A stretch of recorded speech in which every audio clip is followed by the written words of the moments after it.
All right, good evening and welcome to the June 27, 2024 regular meeting of the San Diego Community Powers Board of Directors. I'm Joel LaCava, the chair of the board and representative for the city of San Diego. We welcome the members of the public, community power staff, board members joining us today. I'll call the June 27th, 2024 regular meeting of the Board of Directors of San Diego Community Power to order. Marty, will you please call the roll? Chair LaCava. Present. Vice Chair Laughlin-Reimer. She's joining us as we speak. I'll come back to her. Director Aguirre. Here. Director Parent. Here. Director Yamani. Here. Director McCann. Present. And Director Kinsey. Here. And going back to Vice Chair Laughlin-Reimer. Here. We have a quorum, Mr. Chair. All right, and then I believe Vice Chair, you have to make a statement. Yeah, I'm looking for the one I'm supposed to read, but I think I'm supposed to ask if it's okay if I join the meeting remotely due to childcare. And there's nobody. At the beginning of the meeting, I'm supposed to say, I'm participating in today's meeting remotely under recent amendments to the Brown Act due to childcare, preventing me from participating in person. There's not someone 18 or older in the room with me. Fantastic. Thank you, Vice Chair. So with that, please stand if you're able, face the flag. Hand over your heart. Ready? Begin. I pledge allegiance to the flag of the United States of America and to the republic for which it stands, one nation, under God, indivisible, with liberty and justice for all. Again, quorum is present. We'll start out with special presentations, introductions, and begin with a land acknowledgement. We acknowledge this meeting is taking place on the land of the original inhabitants of the greater San Diego region. A land acknowledgement is a critical step toward working with Native communities to create meaningful partnerships and inclusion in the stewardship and protection of their cultural resources and homelands. Let's take a moment to honor these ancestral grounds that were the traditional lands of the Kumeyaay.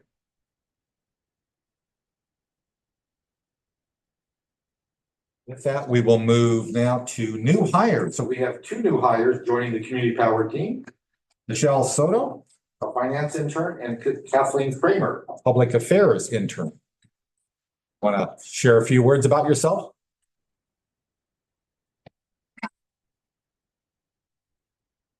Hello. Oh, okay.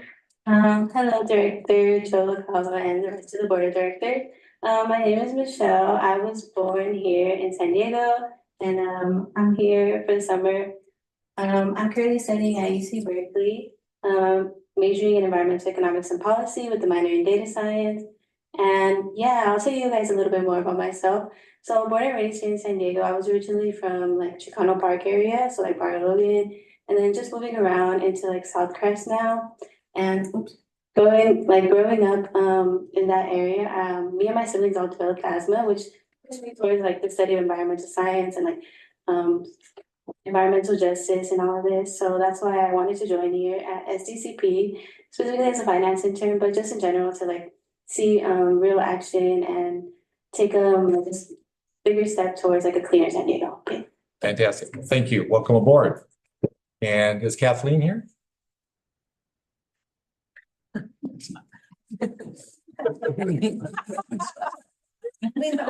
How are you excited? Thank you, Chair and Directors. Kathleen Kramer is joining the Public Affairs team. I was going to speak on her behalf. She wasn't able to join tonight. Our first intern in the Public Affairs Department, so we're very excited to have her. She's a graduating senior at CSU San Marcos, majoring in business marketing with a minor in design. We are very excited to have her at San Diego Community Power, and she has already expressed how much she cares about the environment and sees the work that we're doing here as critically important. She came to us through the Border Region Talent Pipeline Program, which was an initiative of the San Diego EDC. So it's our important memberships and partnerships that allow us to get out into the community and help bring talent to San Diego Community Power. So we're very excited to have her over the next couple of months. Fantastic. Thanks, Lee. Please extend our congratulations and welcome aboard to Kathleen. So with that, do we have any items that are to be added, withdrawn, or reordered on the agenda? No, Mr. Chair. All right, thank you, Mark. We'll go to non-agenda public comment. I want to note that written public comments submitted before the board meeting were emailed to all directors prior to the board meeting and will be posted on the website at the beginning of the meeting. Marty, do we have any non-agenda public comments? There is none, Mr. Chair. All right, so moving right along, we will now move on to the consent calendar, which of course includes the minutes of May 23rd and May 30th, and the usual note and files of the treasurer's report, programs, power services, human resources, customer operations, marketing, public relations, and local government affairs, as well as an update from the community advisory committee. Do any directors want to pull any of the items from the consent calendar? Okay, not hearing any. Do we have any public comment on the consent? No, Mr. Chairman. Okay, with that, any board comments or motion on the consent? Motion to approve the consent calendar, so moved. I'll second. Here. Okay, we have someone remote, so Mari, please call the vote. Chair LaCava, Yes. Vice Chair Lassen-Remmer, Yes. Director Aguirre, Yes. Director Parent, Yes. Director Yamani. Yes. Director McCann, Aye. Director Hensey. Yes. Passes. All right, thank you. Now we'll move right along to item number 9, which is approval of an IT managed services contract with Tech Mahindra in the not to exceed amount of $300,000 over 12 months with options for 2 one-year extensions with not to exceed amounts of $300,000 each subsequent year. And I will turn it over to Kieran, Director of Data Analytics, and Linda Robertson, perhaps, the IT manager, to present this item. So take it away when you're ready. Thank you so much. Good evening, Mr. Chair and Board of Directors. I'm so happy to be back here sitting in this chair and presenting to you. Thank you. So last month we presented IT roadmap and also the 4 strategic pillars that we are working on. Part of that was digital and data transformation. So today's approval, we are seeking your approval for the new IT service managed service provider. And I want to use my notes here, couple of things. So yes, we are seeking your approval to enter into a managed IT service contract with Tech Mahindra, which will replace our current service provider, Brentech. So we ran a formal RFP after working with the Brentech for last 3 years, and we reached out to the market and explored new options. We were looking for a partner who will be providing us with a comprehensive scope and broader services. Also who has energy background, energy industry background, and expertise in IT service delivery. So this contract is a fixed cost contract, and they have the capabilities to help us execute on our IT strategy and digital transformation.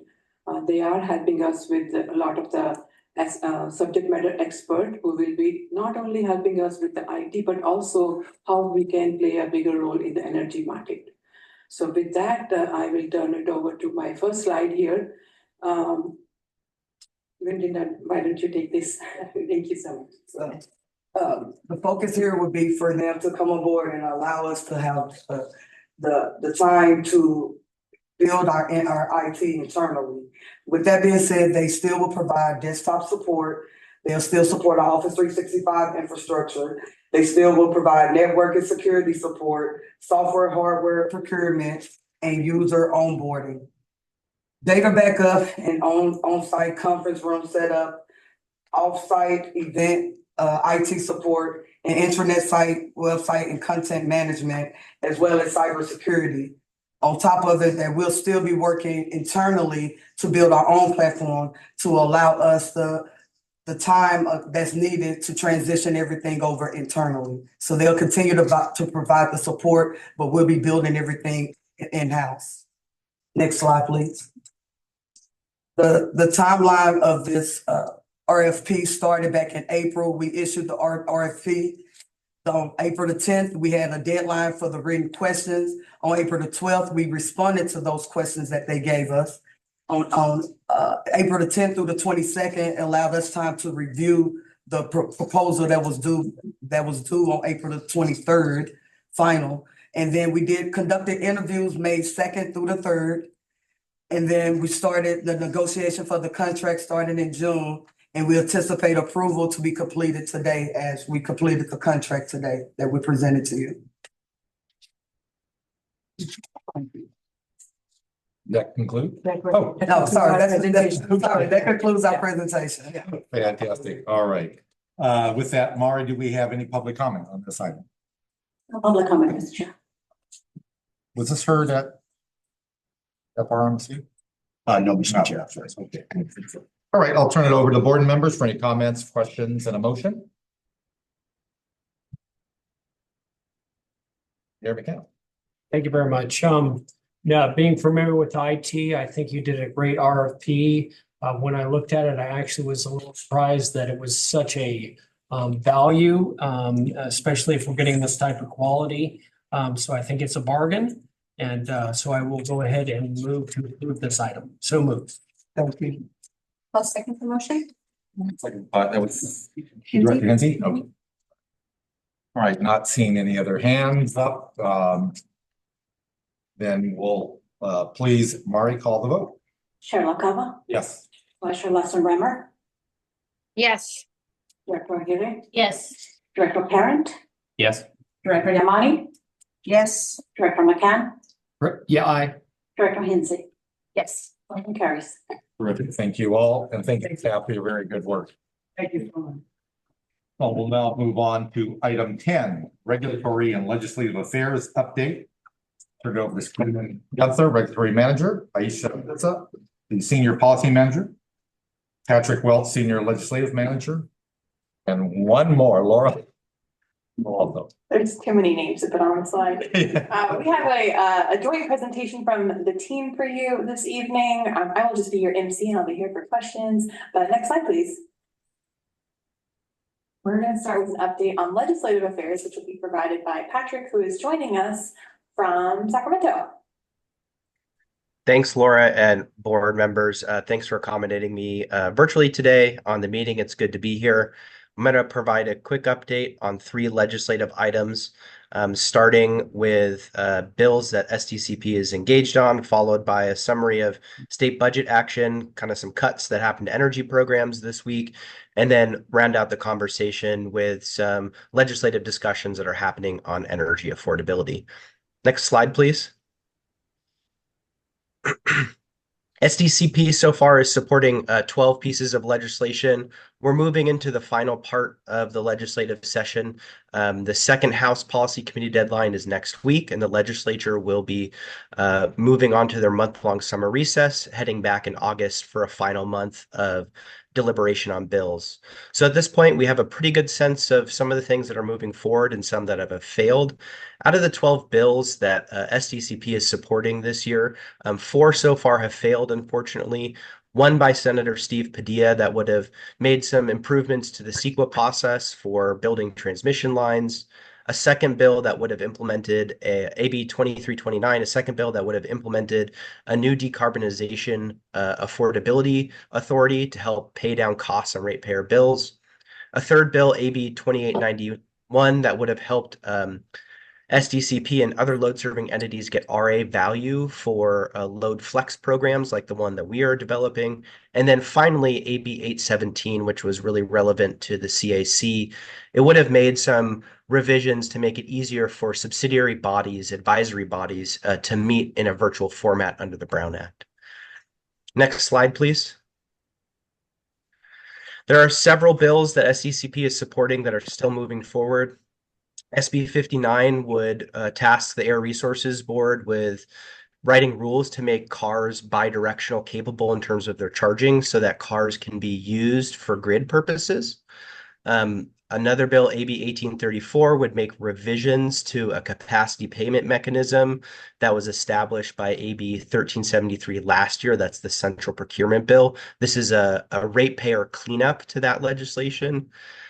AB 2672 is actually, I don't think they're the official sponsor, but this would really benefit 5 projects by the San Diego Housing Commission and would make their 5 home key sites, which help house homeless and at-risk individuals, receive the CARE discount, which is a 30 to 35% bill discount. So we're supporting that in conjunction with the San Diego Housing Commission. And then finally, we also supported a resolution that declared March 14th of every year as California Utility Workers Appreciation Day. Next slide. Finally, on the legislative front, we've really been focusing our support on mechanisms that would increase affordability of electric bills and also that would help build out the transmission system in an affordable way. There are 4 bills moving forward that SDCP is supporting on transmission, one by Senator Steve Padilla, SB 1006, which would unlock the potential to use grid enhancing technologies so that you can use existing right-of-ways in transmission and use updated technologies to increase their capacity and potentially offset the need to build new power lines. Another legislation, AB 3238 by Assemblymember Garcia, that would streamline the approval process at the PUC for transmission lines, potentially cutting down the approval timeline from 1,700 days to just over 900 days, so significant improvement. And then 2 more bills, AB 2779 and AB 3246, that again would, like SB 1006, would promote the use of grid enhancing technologies and advanced conductors as a method to cost effectively increase transmission capacity. Next slide, please. So moving on to update on the state budget. As you may have all heard this week, the legislature approved the budget. Actually, I think last night they sent it to the governor. He has anticipated to sign it. They solved in the budget for a $46.8 billion deficit through use of statewide rainy day funds, program reductions, delays, and fund shifts. So out of the general fund to other special funds. There are 3 programs that SDCP has been tracking as potential funding mechanisms for key programs. Unfortunately, all 3 of those programs are receiving some sort of cut. The first one is the CEC's Distributed Electricity Backup Assets Program. That would help pay for distribution level batteries, other grid assets for reliability. That received a reduction, and also the funding was spread out over multiple years, so some of it can't be accessed until 27, 28. Another cut was made to the Equitable Building Decarb program, so this is relative to electrification of buildings. This received almost a 50% cut in the budget, and that funding is also spread out over 5 years, meaning that nearly $540 million, even though it's still there, it's not available today. It's available in chunks over the next 5 years. And then finally, a pretty significant reduction to a residential solar and storage program at the Public Utilities Commission. There's $280 million left out of $630 million, but I think that is available right away upon appropriation. Next slide. And then finally, on the third item, wanted to update the board that there are conversations in the legislature and between the governor. We expect them to continue over the summer legislative recess about how they can legislatively reduce energy bills. As you all know, energy affordability has been a very prevalent topic this year among state policymakers, and I would say across the state and across the nation. Both the Senate Energy and Assembly Utilities Committees have held oversight hearings on ways to reduce bills. There has been a bill introduced, AB 3264, which we understand is a legislative vehicle that might implement in August a legislative package to reduce customer bills. And as you can see on the slide, there's a screenshot actually of a Politico article. The author of that bill, Assemblymember Petrie Norris, she's the chair of the Assembly Utilities and Energy Committee, has stated publicly she wants to put together a legislative package that would reduce customer bills by $10. I don't know where that number came from. We're trying to find out. But some of the things that they are talking about is creating a bill savings target that utilities would have to work towards, create an affordability metric that the CPUC would have to use in their general rate cases when approving IOU requests, reviewing the appropriateness of ratepayer spending on energy efficiency programs, and considering public financing of transmission projects. We don't expect them to resolve these issues in the next week before they head into their summer recess. We expect deliberations on these items to continue over the summer recess and potentially head to a debate on legislative solutions sometime in August, and we are tracking this very closely. So that concludes my legislative update. Hi, good evening, everyone. My name is Aisha, Senior Policy Manager. I'm going to pull actually on a few threads on the regulatory side of the equation that tie into what Patrick was just sharing. So I'm going over a few of the key programmatic regulatory developments over the past quarter or so. So first I wanted to touch on the self-generation incentive program, which as Patrick said, provides funding for storage and solar. There's also a heat pump water heater arm to SDCP, but for tonight, I'm focusing on the storage and solar side. So last fall, the Center for Sustainable Energy, who administers the self-generation incentive program on behalf of SDG&E in our territory, they filed a motion requesting the CPUC to address a budget dispute between CSC and SDG&E. Basically, there's disagreement on rollover funding, and that motion is still pending. And as a result, anyone who has submitted an application since November of last year to this day is immediately placed on a wait list. So this is a snapshot from the website that anyone can navigate to, and that a customer who wants to apply for an SDCP incentive would see if they went and tried to apply at present. So we're keeping an eye on this. We asked the Center for Sustainable Energy if they have been given any indication from the CPUC on when they may resolve the motion, and they unfortunately didn't have any insight. So we are continuing to monitor this. Next slide. However, there was funding recently allocated to SDCP. So this was a carryover from the budget that was passed last year, Assembly Bill 209. So a key decision in the SDCP proceeding was on AB 209 implementation and other programmatic changes. So there was $280 million in solar and storage incentives allocated for low-income customers. That amounts to $22 million in funding for CSC to administer. The decision also updated incentive levels, so there are higher incentive amounts for storage and solar for low-income customers. This decision also expanded categorical eligibility, basically making it making a broader pool of low-income customers eligible. Just one example of this is removing the deed-restricted housing requirement.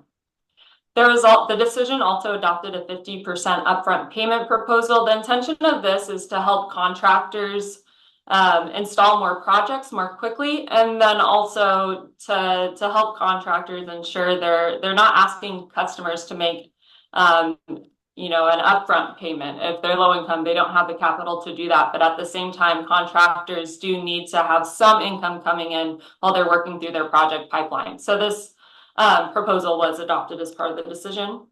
The decision also addressed eligible project costs. A lot of parties had pointed out that there are barriers such as roof repairs that often need to be done before solar can be installed, and requested that SDCP funding eligibility be expanded to cover roof repairs and other similar home upgrades. The SDCP decision unfortunately declined to expand eligible project costs, citing statute AB 209 didn't authorize funds to be spent in this way. However, they did note that it's something they want to revisit in the future. And then the decision also discussed the Inflation Reduction Act tax credits. Parties we're questioning how tax credits should be applied. How should they be reported by SDCP recipients? And the CPUC decided that a workshop would need to be held to better determine how tax credits should be baked into incentive amounts, acknowledging that a lot of low-income customers don't necessarily have tax liability. Additionally, the decision also established a 2% set aside for tribal customers. So 2% of the total SDCP funds from AB 209 are reserved for tribal members. Additionally, there's a topic of net billing tariff migration. So for customers who are NEM 1 or NEM 2 customers, if they apply for an SDCP incentive upon receiving that, they would be migrated to the new net billing tariff unless they're a low-income customer. Then finally, the decision spoke to demand response program participation. Thus, for the CPUC, allowing storage to help the grid in times when it's needed most is really important. So SDCP recipients are required to enroll in a demand response program. There's a list maintained that includes qualified DR programs. Unfortunately, that list didn't automatically bake in CCA DR programs. SDCP alongside other CCAs had advocated for that. However, the SDCP team is reaching out to CSC and having a conversation soon to discuss adding our program. So customers who receive the SDCP funds can be enrolled in our demand response offering. Next slide. The next topic I want to quickly touch on is the disconnections proceeding. There are quite a few COVID era protections that are now expiring. So there have been rulings and comments in the record over the last several months addressing rate caps. So on the topic of disconnection rate caps, they expire at the end of the COVID era. Disconnection rate caps expire at the end of 2024. SDG&E's cap is currently set at 3%. There are a few different questions the CPUC has posed to parties, but a primary one I wanted to highlight is whether the CPUC should adopt permanent caps for disconnection. So parties weighed in on that. Next slide. Parties also weighed in on the allocation of past due payments. So the CPUC had authorized a proportional allocation method in 2021 when IOUs were not disconnecting residential customers. So basically residential customers who are behind on their bills, when they made a bill payment, the funding would proportionally go to the IOU and the CCA. Now that disconnections have resumed, the CPUC asked parties whether the CPUC should make that proportional allocation method permanent. So you may wonder, okay, what's the alternative to proportional allocation? It's referred to as the waterfall method. I included this illustration of a waterfall here. So basically the idea is that first the IOUs would be made full, and then once they're made whole, and once they're made whole, then the CCAs could start to have past due balance payments made to them. Cal CCA did comment on this, and they're in favor of proportional allocation being adopted as permanent. SDG&E is in favor of the waterfall method.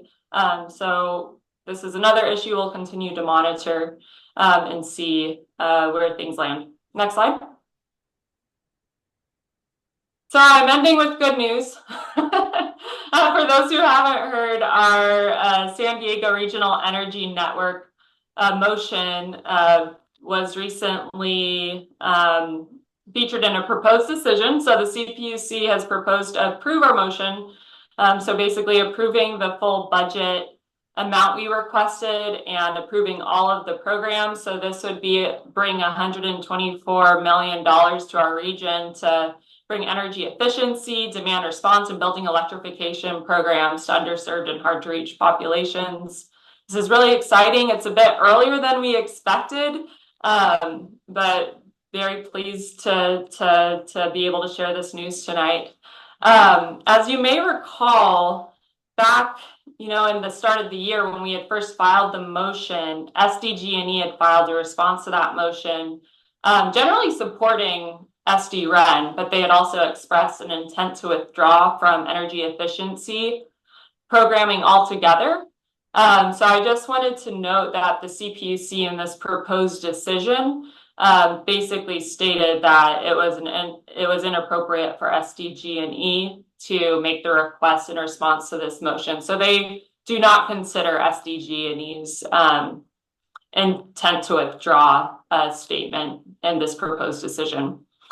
Next steps for us are filing opening comments. We're working on those as we speak, and those are due July 10th.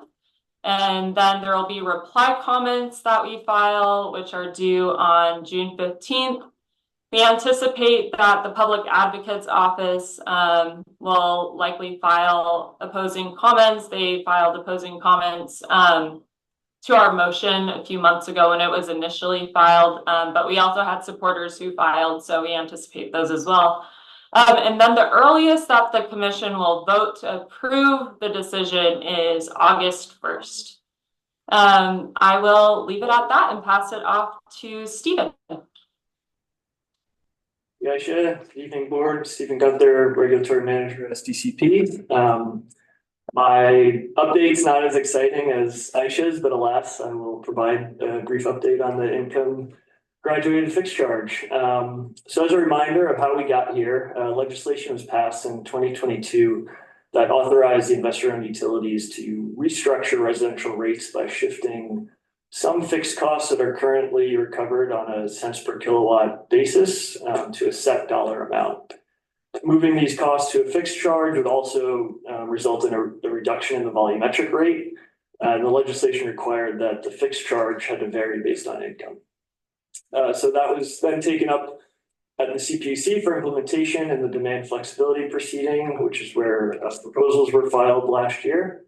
And I do want to note here that any of the changes being discussed in these proposals were confined to distribution and transmission costs, so they do not directly impact SDCP's generation rates or competitiveness with SDG&E. So I just want to make that note up front.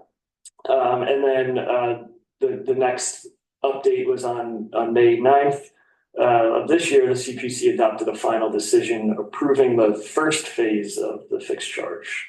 Next slide, please. So just looking at some of the details of the final decision, it adopted the fixed charge in 3 tiers, which is shown on this table. And in this first phase, it just utilizes existing income verification processes that are already used for low-income programs such as CARE and FARA. So it's charging CARE FARA is approximately $6, $12 for FARA customers, and then everyone else $24 per month. You can see they have an estimated impact on customers based on coastal zone, and it's a minor increase for those non-CARE FARA customers for most coastal zones. But it's also important to note that the CPC provided analysis in the proposed decision around the impact of electrification with this new rate, and they estimate that customers that electrify their home and vehicle could save around $40 a month by this new rate structure. Next slide, please. So in terms of implementation and timing, the decision did recognize the importance of customer education when you're making such a significant change to how our bills go out to customers and how we're charged for electricity use. So they ordered the IOUs to host a workshop to talk about their marketing education and outreach plans. We actually just received notification today that workshop will take place in mid-July. We'll be listening in and attending that workshop. And then after that, they'll be filing a proposed M&O plan, which we'll also be tracking closely. And then ultimately, these changes will appear on bills at the end of 2025. And as I mentioned in the beginning, this is phase 1. So it's quite possible that the commission considers a future iteration of these income graduated fixed charges. Next slide, please. So next up, I'll discuss a recent decision in the Green Access Program proceeding. So for a bit of background, in May of 2022, the IOUs filed applications to review various programs together known as the Green Access Programs. And around that same time, legislation was passed directing the CPUC to look at our existing community solar programs in the state and determine whether or not we should establish a new program. So the commission kind of combined the scope of the application and this new legislation. So they would be basically evaluating the existing programs and then looking at proposals for a new program or modifications to the existing programs. And this is of particular interest to SDCP because in 2023, we were authorized to administer the DAC-GT and CSG programs, which in our territory and locally, we refer to these as the Solar for Our Communities program. And we've been active in this proceeding with other CCAs that also administer the programs in their territory. As a just very quick reminder, those programs offer 20% bill discount to eligible customers based on income when they're subscribed to a local renewable energy projects. Next slide, please. So the final decision came out late last month, and it did three major things, from issues that we were tracking. First, it consolidates the CSGT and DAC-GT program, and it does this by discontinuing the CSGT program and transferring that remaining capacity to DAC-GT, and then it also makes some modifications to DAC-GT. It also rejects the net value billing tariff proposal, which was, I note this because this was a topic of much discussion in this proceeding throughout the years leading up to this decision. That was rejected, and instead it adopted the new community renewable energy program. Next slide, please.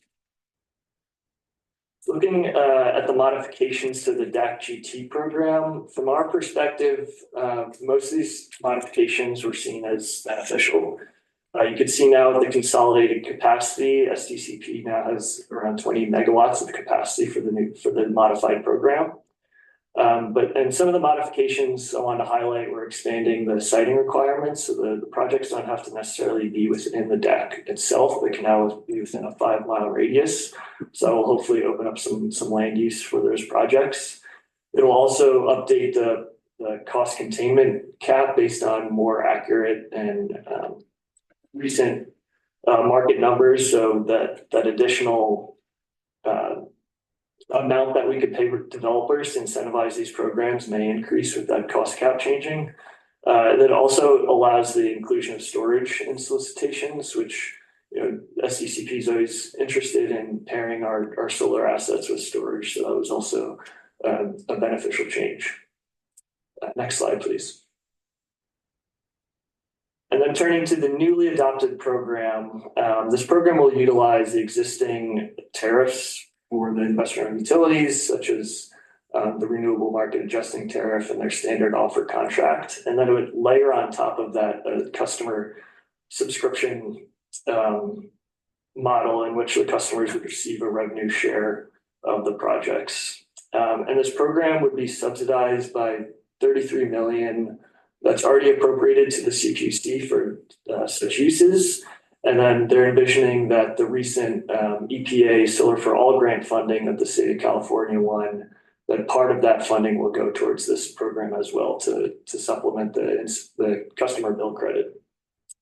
On June 5th, the CPUC released a ruling on implementation details because this new program didn't quite go into a lot of the detail on how it functions, especially for CCAs. We don't offer, or we're not eligible to offer the rematch tariff or the standard offer contract. So the ruling asks how CCAs can participate with our own tariffs. So we're working closely with the group of CCAs to develop comments and proposals on how we'd like to see this program designed. And then there'll ultimately be a final decision that will solidify the program details. And at that point, SDCP will have 180 days to choose whether or not we want to offer this program if it makes sense for our customers. That concludes our presentation. And what a presentation it was. So, thank you, Laura, the entire team. It's clearly a lot of moving pieces that you all have to keep track of. And obviously doing a very good job. So much appreciation for that. Well, first, Mara, do we have any public comment? No, Mr. Chairman. Okay, so This is an information item, so we do not need a motion, but do the board members have any questions or comments? Not seeing any, just it's such a fantastic job. So I'm going to ask you a couple of things. One, I just want to make sure that I understood or we understood with the REN that the public advocate opposed the idea of Sandy Community Power forming the REN. Yeah, thank you for the question. Yeah, they, so I should probably clarify. So I spoke to our motion to which Public Advocate's Office had replied, you know, back in the beginning of the year. And so in that response, they didn't outright say the REN should be rejected in its entirety. Rather, they made arguments that some of the programs and budgets should be reduced. This isn't, and I'll say, having been in this world for a while, in the energy efficiency world and the REN world, Public Advocate's Office has made this same argument for years and years. I've seen it in response to pretty much every REN application that's been filed. So I have to, you know, none of us were surprised when this comment was issued, but our strategy for addressing it was to meet with the commissioners to, you know, speak with them directly and kind of address what PAO was saying, but just be there to answer questions and highlight the benefits of the program. But does that answer your question? Yeah, it does. Thank you. Obviously disappointing to see the solar and storage budget cut, but tough budget year for the state, so things are going to fall. And I think the last question I have, the green access program that I was curious about what defines a local project. It looks like they expanded. So can you, what's an example of how that would work? Sure. So there's two different programs, and the Disadvantaged Communities Green Tariff that has very specific siting requirements. The idea is to be building projects within the disadvantaged communities themselves.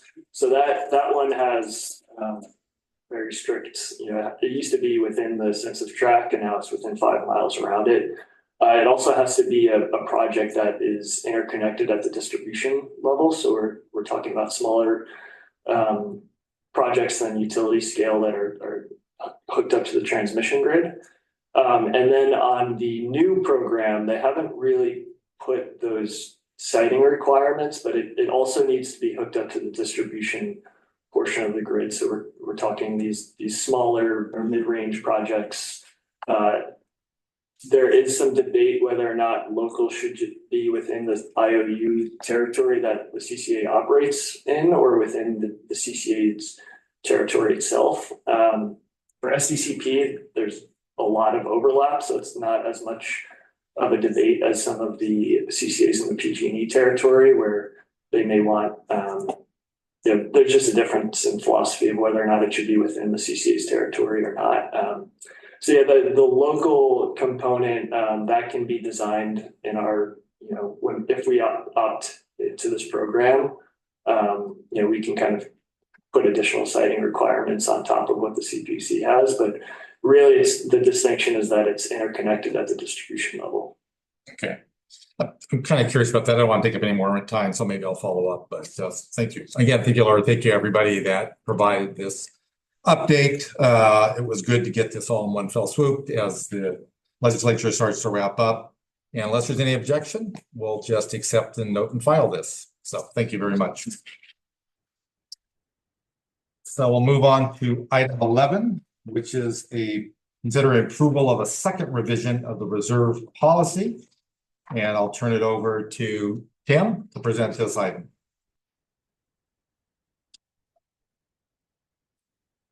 Thank you, Chair.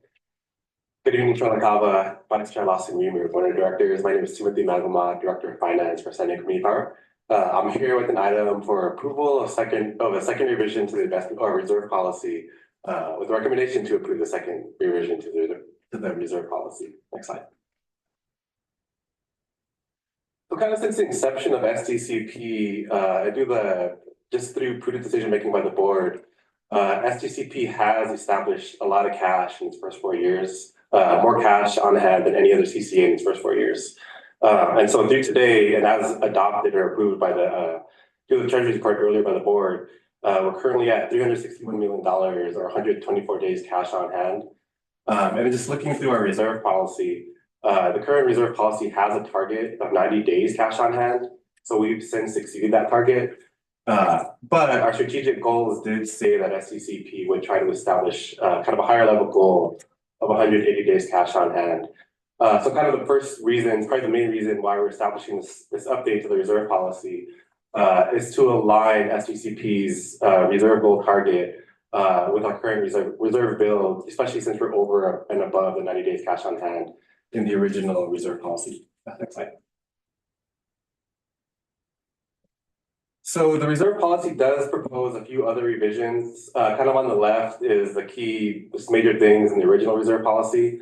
And then on the right, the things mostly in orange and a little bit in yellow, we'll show you kind of the updates that we're proposing as part of this reserve policy. So kind of starting at the top, the first one there is rather than contributions being up to 50% of just gross revenues, we are proposing that contributions to reserve be more discretionary at the discretion of the board and kind of in alignment with the rate setting and budget policies. So kind of during those cycles every year, we're proposing that the reserves be discretionary during those cycles. And then kind of what I mentioned earlier, the bigger goal here is amending that 90 days cash on hand goal to 180 days cash on hand. A couple more things. So we do want, as part of this policy, to be a little bit more clear and simple for the public and for the board. And so to that end, we are putting some formal definitions to both the reserves and to days cash on hand. So formally, we want to define reserves as our net position. And so like net position will be, for example, on the financial statements, there is a line pretty clear at the bottom that'll say net position. And when Dr. Eric Washington presents our budget later on, you'll see pretty clearly there's a net position line, which is in every budget presentation, and we wanted to formally define that as reserves. And then similarly, days cash on hand. So every financial statement that we have every month has unrestricted cash and cash equivalents, basically just the cash that we have available for anything. And so we want to use that, do the finance formula, divide that by 365 or times 365 and divided by our operating expenses. And we're going to use that formally defined days cash on hand. A couple other things that we added into the policy is just use of reserve. So we wanted to add in the use of a stabilization reserve, potentially after that 180 days cash on hand gets funded, establishing a stabilization reserve, kind of similar to how the city of San Diego, and I think City of Encinitas has that also. And then similarly, programmatic reserve is another thing that we hope to establish once we hit that goal to kind of support programs as that starts to build up. Next slide. So we did do a peer review of our other CCA colleagues. We noted 4 in particular with MCE, 3CE, PCE, and CPA support. And so across the 4 CCAs, they do have a range of just reserve targets, anywhere from 120 days cash on hand to 240 days cash on hand. And we overlaid that against those CCAs credit rating. And you'll just notice that, kind of the higher the cash on hand target, the higher the credit rating for those agencies. And so we are proposing 180 days cash on hand for SDCP in particular, which would kind of put us at the top of just reserve goal targets. And also, in hopes of trying to establish a credit rating on our own. Next slide.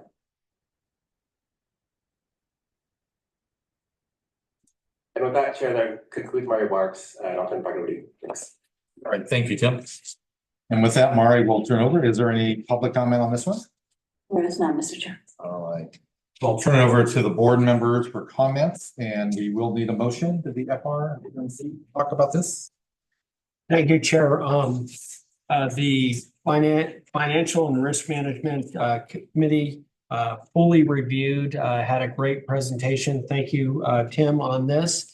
And we fully sponsor and recommend this, that the full board approve the revision of the reserve policy. Okay, very good. So we have a motion. Do we have any other comments? Director Parent. Yeah, thanks for the presentation. I raised something in my discussion in the briefing staff that I wanted to raise here. I have a concern about some of the language in the in the proposed reserve policy. On the page 2, on the conditional use of reserves, we have a section where we authorize the CEO to have discretion to use reserves during the fiscal year up to the lesser of 10% of the year's total budgetary costs, or $100 million. And it lists 4 different purposes. And purposes 1, 3, and 4 describe different sort of exigencies that might occur, like things that keep the lights on, or to meet contractual obligations. And I'm totally fine with all of those. The number 2 is more of a why, as opposed to what to spend the money on. It's like when we have a situation where there's unanticipated revenue shortfalls. And I'm concerned that having that listed there could be a little more open-ended than we should be comfortable with. For example, like if we were to have in our future budget, some expectation that we were going to get, $10 million in grants for some sort of program, right? Like some, program that we like, doing retrofitting of buildings or something, and we don't get that grant. Well, now we have an that's like a lack of, reduction of expected revenue. And then someone could, and it's not Karen in particular, but just any CEO, would have the ability to just spend that money. And I think, and I would see, and that doesn't seem to me like an exigency. It seemed like if we didn't get that money, probably would be more appropriate to have a board discussion as to whether or not we should spend other resources for something like that. And so that's kind of my general concern. And so I'm not really comfortable with adopting it with that item in there. I'd be okay with adopting it without that item. And then if the staff felt like there was some other need to have something similar to come back with a revision, I'd certainly be okay with that. But that's just I just don't want to be in a situation where like in the future, like there's $100 million expenditure that the board didn't see. Yeah, for something that was, if it was $100 million to keep the lights on for people, sure, okay, we just got to do it. But if it's $100 million for something that's, just because we didn't think we were going to get a grant or some legislation didn't pass with some budget authorization, I think that might be an area where I wouldn't be as comfortable with that level of staff discretion. Tim, do you want to? Yeah, I could start. So I think thank you for the question, Director Perry, and to the chair.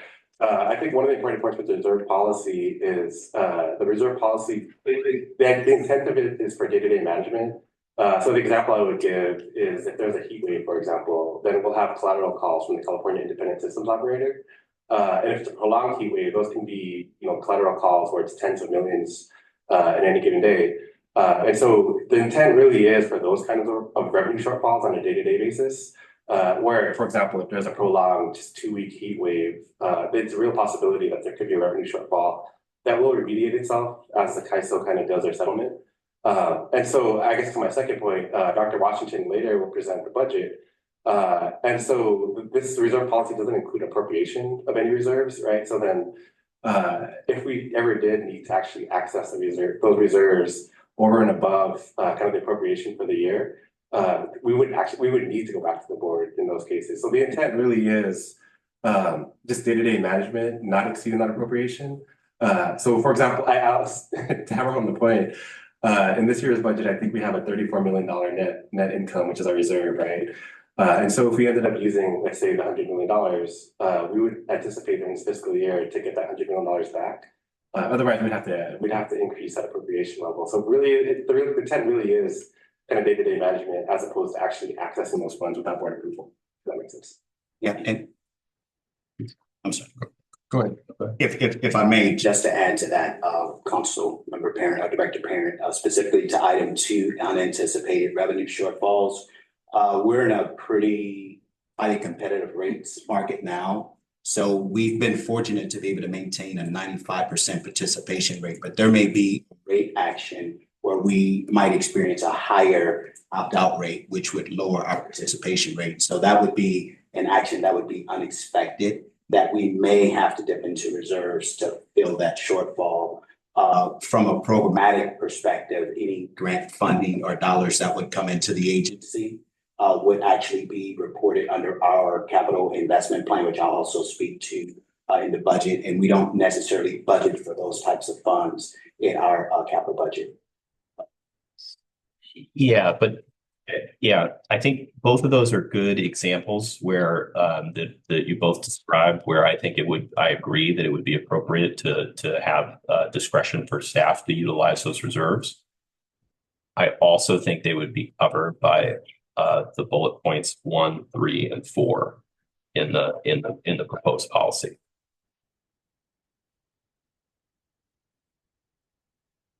So through the chair, I like to ask that we maybe take the policy back and either remove item number 2 as they are covered by the other items that are listed under the conditions of use of the reserve, or perhaps rephrase it and then bring it back to where it would be more appropriate and more comfortable for the directors to adopt the revision at that point. For the motion, I don't think we have a second yet. So, Member Parent, I appreciate your concerns about that. I don't think that was the intention, was to give the CEO the power to just sort of be able to take it out, especially if it's a grant. But I understand your concern. So what I'll do is I'll make the motion and then just leave out that to provide necessary funds to make up for unanticipated revenue shortfalls. And then if we could work on getting an updated version to make sure that we could come back with it. But I think the rest of it should be approved today if possible. So I'll modify my motion and hope I can get a second. I'm happy to second that, and certainly recognize, I'm not, just so everyone knows, I don't think anyone's trying to do any funny business here. But merely do want to make sure that we're that down the road something doesn't happen that they don't anticipate, and that we wouldn't be comfortable with having a policy overseeing. And not seeing other hands. I just had one question, or actually requesting a reminder. What is our reserve amount now? We, as of our April treasurer's report, you'll see that we are at 128 days cash on hand. And that is how many dollars? Tim? It's $361 million. So I guess that we go into this with our eyes open. If we pull 100 million out because any of those circumstances, what happens? What does the outside world think of us? Yeah, I mean, I guess, the intention really is, if we were to ever pull $100 million out, like, we would only pull it out for day-to-day management where we expect to recoup those funds. So those examples I mentioned earlier, or that example I mentioned earlier, where we expect a settlement charge, where we would recoup the funds just to manage cash flow. And I guess I would liken it to like a stabilization reserve that City of San Diego would have, where, it's just to mitigate just a cash issue. But we expect a net income reserve just to save things. Yeah, I really asked to kind of get that clarification, and that the CEO would be working with the executive team to know what the implications are if we thought we could not automatically, or like you said, move it from just a day-to-day kind of operation to something kind of a long-term problem, that the conversation would come up to the board, because that could have some significant implications.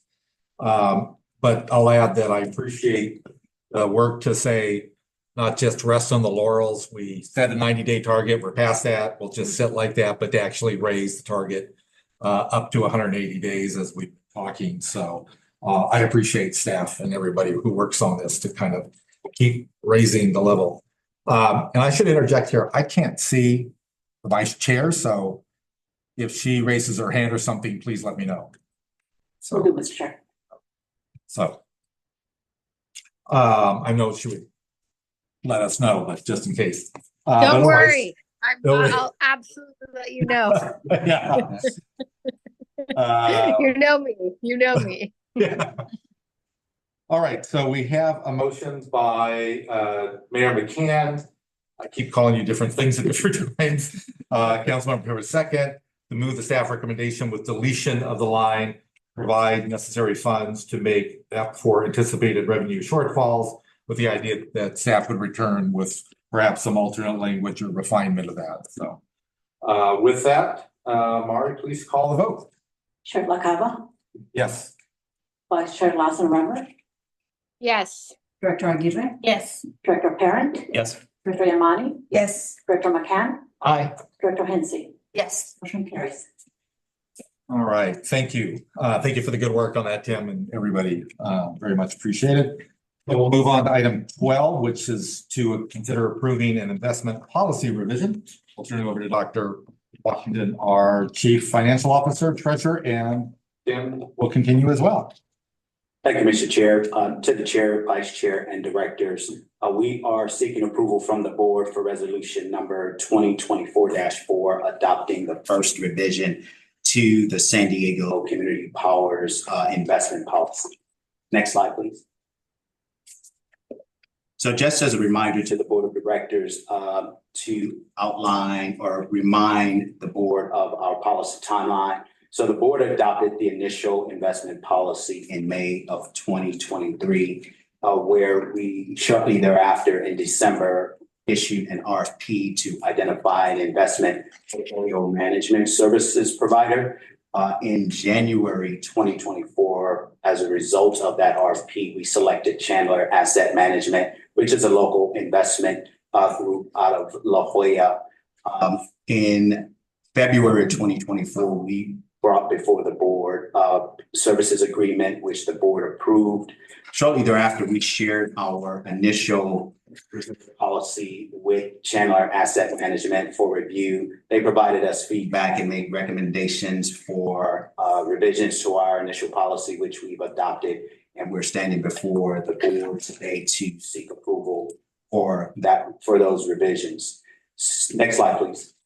So our investment policy, as previously presented, was informed by peer review, a look across some of our member agencies, and also taking a look at best practices as it relates to investment management. So from that, we introduced in the policy investment objectives, the types of investments that we seek to deploy funds into, those investments that are prohibited, overlay those with controls, and then reporting that will ultimately be included in a monthly, potentially quarterly and annual report to the Board through the Treasurer's report.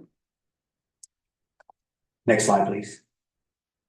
So this slide outlines really 6 areas where we are seeking revisions to the policy in with regard to market benchmarks, collateralization language for certain investments as they align with state code, or new accepted investments were added to the policy.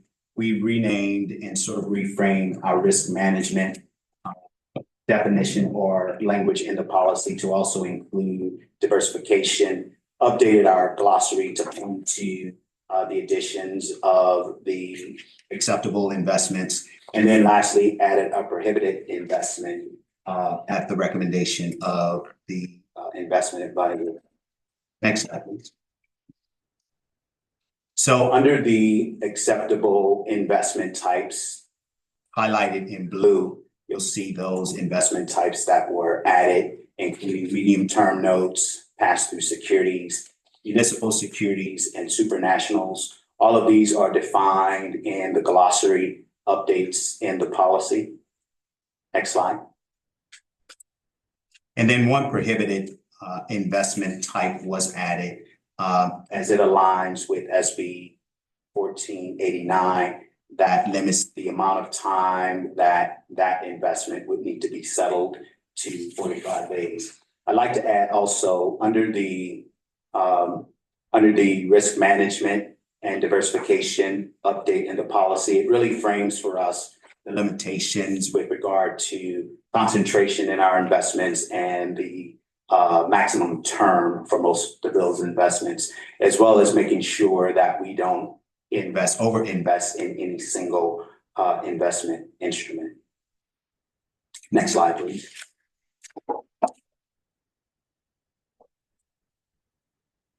So again, just refocusing on our investment objectives, focusing on making sure that we protect the principal of our invested funds, that we make sure we exercise care over those funds, making sure we maintain an amount of liquidity sufficient to meet our operating needs.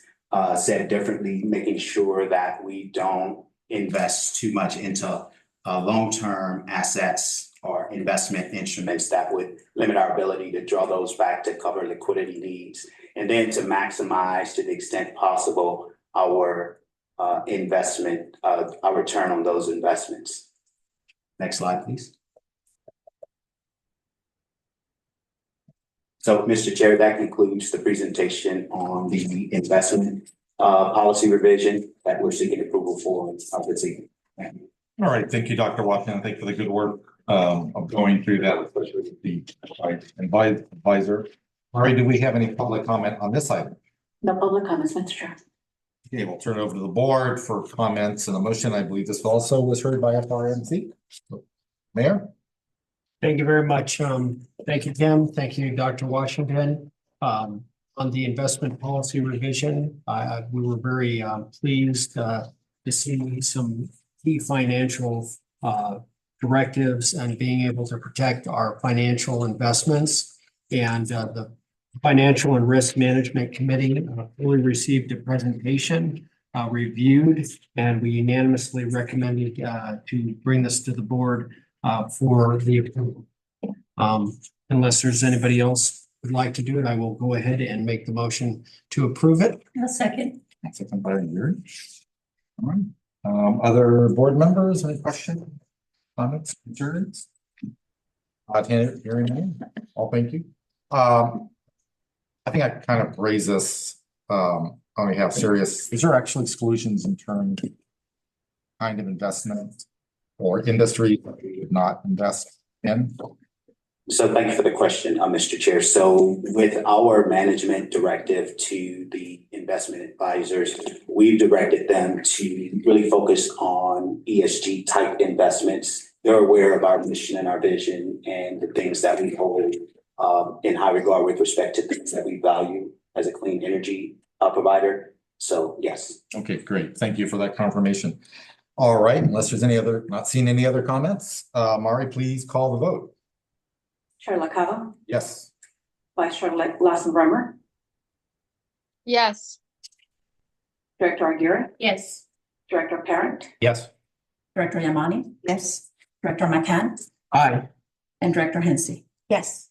Motion carries, Mr. Chair. All right, so we'll move on to the last item on the regular agenda, which is item 13, approval of the FY 24-25 operating budget, the FY 24-25 capital budget, and the FY 25-29 capital investment plan.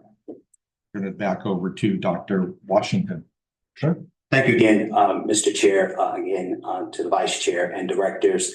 I'd like to start by acknowledging the efforts of our entire staff in the development of the fiscal year 2024-25 capital budget. This year was really a well thought out, a thoughtful approach to budget development this cycle, and everyone contributed to where we ultimately landed in terms of what we're proposing for our budget for fiscal year 2025, including a contribution into our capital investment plan. So we are seeking approval for resolution number 2423 to adopt the budget. Next slide, please. This slide is just a reminder of the development timeline that we undergo that was approved by the board by way of our budget policy, starting in February with the development of revenue estimates as well as expense estimates.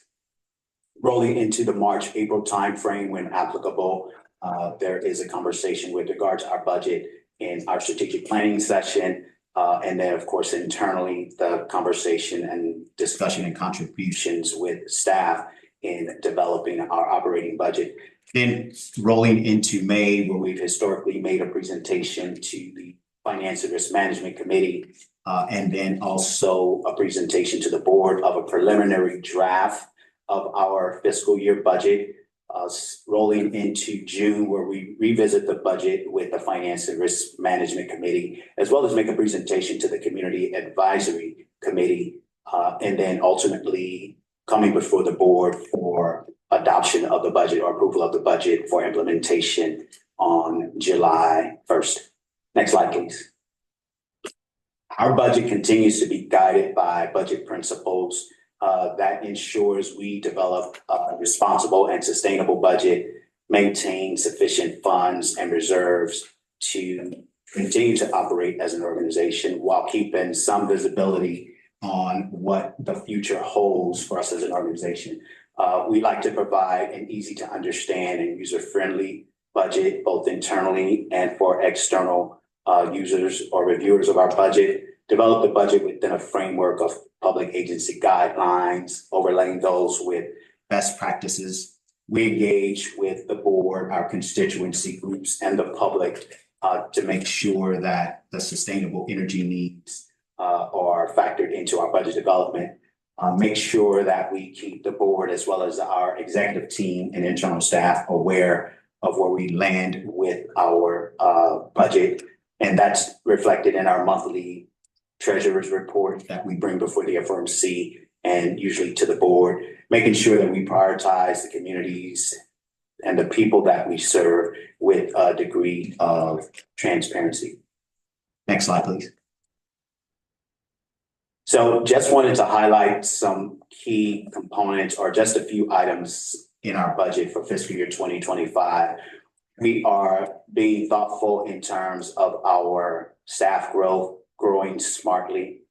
We continue to make sure that we are engaged and connected with our community through events, sponsorships, and ongoing advertising with acknowledgement of our community outreach team and our public affairs team who really go above and beyond in ensuring that that continued outreach efforts are ongoing.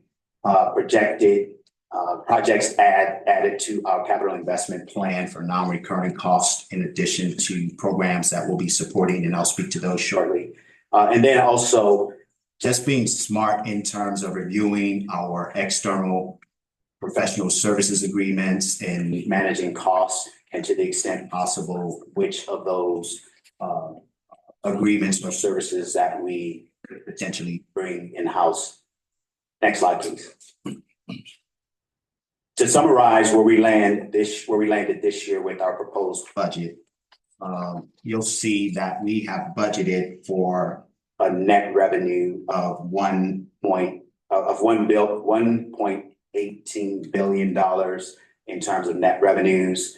We have budgeted for total expenses to the tune of $1.3 billion in terms of total operating expenses. Noting that the cost of energy continues to be our highest expense item at 95%.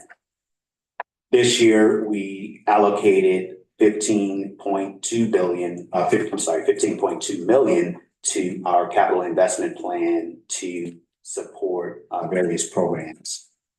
We're budgeting for a net position of $34 million for fiscal year 2024-25. Next slide, please. So historically, we come before the board with just a summary of changes during the budget development cycle, recalling that we come before the board in May with the preliminary draft and then ultimately in June with the proposed budget. This slide shows sort of the budget development and the changes that occurred over that budget development cycle in the various expenditures as well as revenues. Next slide, please. So going back to our capital investment plan, so these are just a few of the items that are included in our capital investment plan. Keeping in mind that this plan is a multi-year plan that carries funds from year to year for program funding that might be spread across multiple fiscal cycles.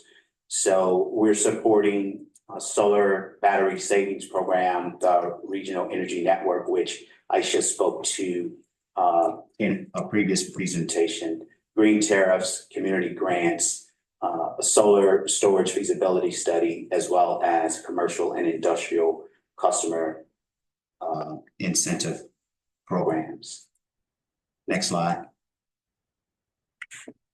So again, just as a reminder, the capital investment plan covers a 5-year period, and it shows what portions of the investment plan was carried forward into fiscal year 2025, and then the other components or other resources that fund programs that are allocated to San Diego Community Power. So in addition to the $15.2 million that we've allocated, we have in the capital investment plan spend for fiscal year 2024-25, $16.4 billion. The next slide, please. This slide is a comparative analysis of our current year's fiscal budget as it compares to our next year's fiscal budget, 2024-25, broken down categorically across the various departments within San Diego Community Power, and some of the things that are changing when you compare the two periods together. Next slide, please. So I mentioned in terms of our personnel growth, we really take every effort to continue to grow smartly and identify those positions that are needed for us to carry out and to actualize our mission and vision. So this year, we are budgeting for 80 personnel, 80 staff members. Of those, and I have another slide that will break those down for the directors, staff, and the public, that shows where those positions sort of derived from. Some of them are positions that were included in our fiscal 2024 budget that have not yet been filled, but those positions are still needed for the organization, so they are rolling into fiscal year 2025. For a total of 14 of those positions that were previously budgeted for, with the addition of 10 new positions that are being created for fiscal year 2025. This slide also shows us in terms of how we compare to some of our other fellow CCAs and where they are from a staffing perspective. So we are not too far or pretty much on par with staffing as it relates to other CCAs in the state. Next slide. So by the head count, I like this slide. So by the head count, there's 14 FTEs that were included in fiscal year 2024 or vacated in fiscal 2024 that still need to be filled. One of those positions include one full-time employee that will be reimbursable through various program spending. And as I mentioned, we're adding approximately 10 new staff members that are being proposed in our fiscal year 2025 budget. Next slide, please. And then taking a step back to take a look at our budget and how our budget compares to some of the other community choice aggregators or CCAs. Most notably, we're more similar to Clean Power Alliance. And taking a look at their budget and our budget, given the number of accounts and then also load, we are again in line with where other CCAs are with regard to our net ratepayer revenues, our energy costs, non-energy costs are pretty much in alignment with other CCAs. Next slide, please.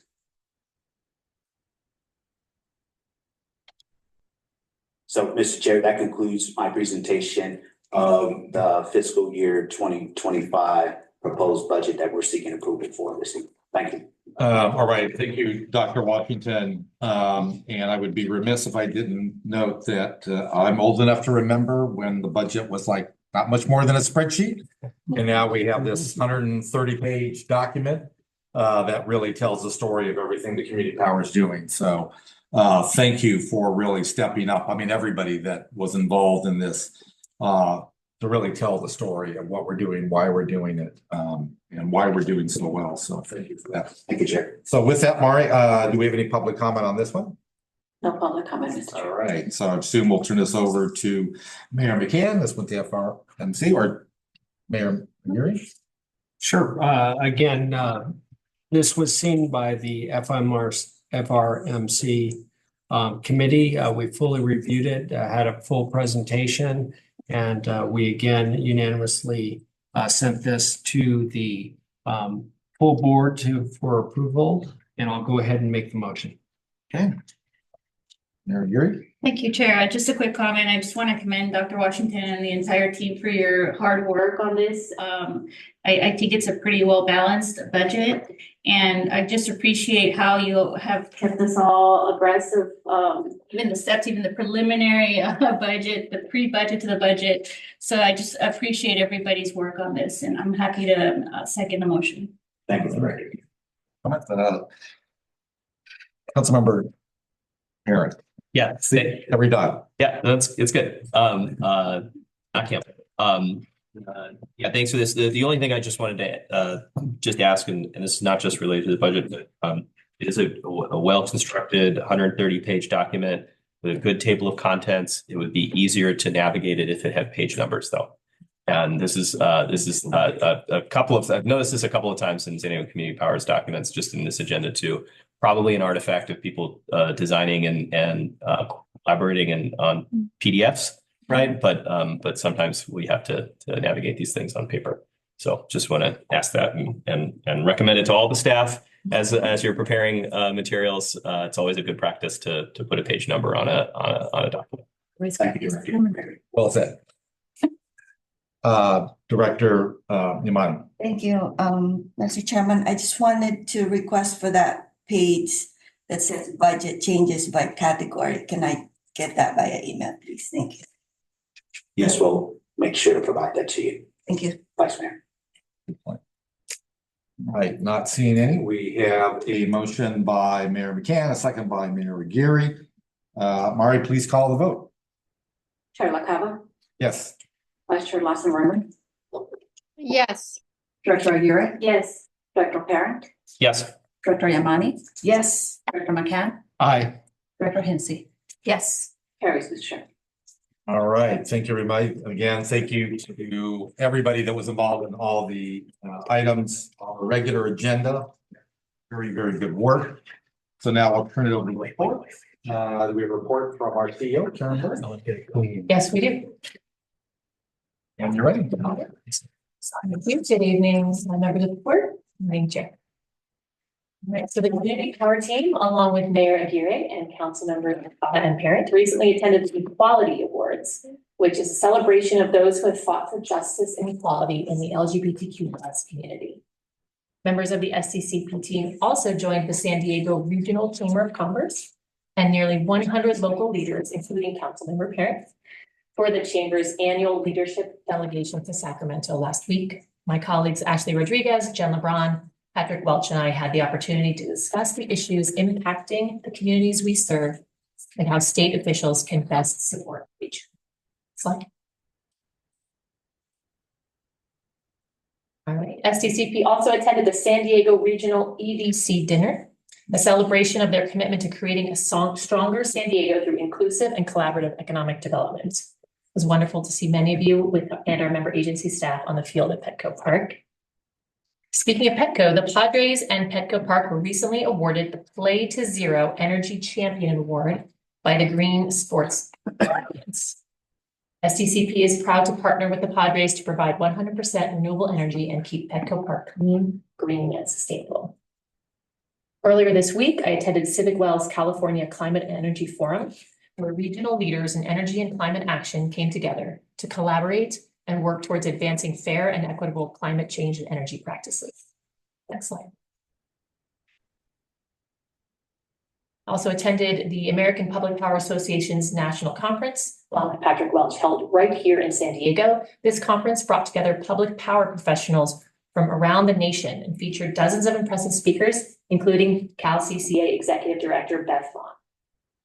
And just this morning, I joined the Encinitas Chamber of Commerce for their podcast, Chamber Chats, where we shared more about SDCP with members of our community and discussed how local businesses and organizations can contribute to a clean energy future. Next slide. And for our outreach team, it was a very busy month. Again, we joined the Jackie Robinson YMCA for their Community Health and Resource Fair. where attendees could connect with local organizations that are keeping San Diego region healthy. We also attended and spoke at EcoFest Encinitas, the longest running environmental fair in North San Diego County. And we participated in San Diego's Community Climate Action Day, lending a helping hand at Lindo Lake County Park cleanup. Next slide, please. All right, as we gear up to launch our solar battery savings program later in July, we were able to hold 2 in-person contractor training sessions at Green Tech Renewables. We'll also be hosting an in-person contractor training on July 12th in partnership with IBEW at the Electric Training Institute of San Diego and Imperial Counties, and another training with Green Tech on July 17th. These training sessions have allowed us to begin enrolling and onboarding interested contractors by providing an overview of San Diego Community Power and the upcoming battery savings program. We also hosted an online training session this morning for battery manufacturers who will be enrolling their batteries in our program. A huge shout out to Senior Program Manager Emily Fisher for leading these training sessions and for all of her hard work in developing and launching this program. Please keep an eye out for more news on the solar battery savings program as we expect to formally launch towards the end of July. Next slide, please. And before I conclude, I wanted to provide an update on our hiring processes. So we are currently interviewing for several positions, including a project operations and proposal manager, a data engineer, a data scientist, and an IT systems engineer. We are also in the final stages of hiring a marketing manager and a strategic policy manager. And on July 22nd, we'll be welcoming Melissa Elder, our new community engagement associate, and Aja Holmes, our new senior settlements analyst to the community power team. And that concludes my presentation. Thank you. All right. Thank you, Karen. Do we have any director comments? Oh, Director Hinsey. Yes, I'll just make a quick comment that this is my last meeting before I intend to have a baby next month. And I will probably be back in October if everything goes well. And my alternate is our mayor, Tony Krantz. So you can expect to see Tony depending on his availability over the next 3 months. Fantastic. But we wish you the very, very best. Thank you. Congratulations. Thank you. All right. Mr. Chair. Oh, just one. Oh, sorry. Yeah. I just wanted to share that in my many recent travels to Sacramento for a variety of purposes, some folks, professionals in the energy space, congratulated us on hiring Patrick Welsh, and said that we were made a wise decision to bring him on the team. So I just wanted to share that his reputation is widely regarded up in the Sacramento community. So, and congratulations to us for hiring him. Thank you, Mr. Chairman. I just wanted to thank staff through the leadership of our CEO and the executive team. Looking forward to a fiscal year 24-25 to a more successful, and thank you to the directors here who will keep this organization moving forward in the successful direction. Thank you. Thank you for those comments. And with that, we will now move on to closed session part of our agenda. There's 2 items on the closed session. Item 1 is public employee performance evaluation pursuant to Government Code Section 54957 regarding the Chief Executive Officer. Item 2 is conference with labor negotiators pursuant to Government Code Section 54957.6. Agency designated representative as our general counsel, and the unrepresented employee is our chief executive officer. Mari, do we have any public comment on the closed session items? No, Mr. Chairman. Okay, so we will now convene in closed session. A report out from closed session if required. Well, we will report out from closed session will follow.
Okay, we're returning out of closed session back into open session. Mari, can you call the roll?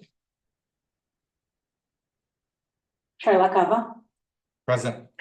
Vice Chair Lawson Rimmer, Director Aguirre. Here. Director Parent. Here. Director Yamani. Here. Director McCann. Present. Director Hinsey.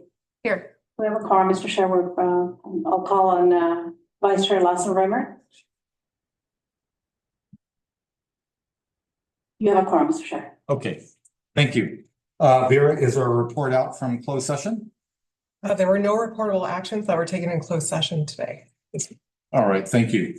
So that brings us to the end of our agenda. Appreciate everyone's participation today. We are adjourned. We are dark in July, and therefore the next regular meeting of the Board of Directors of San Diego Community Power will be on August 22nd, 2024. We are adjourned. Thank you, Mr. Chairman. Thank you. See you in August. Good night, everyone. Good luck.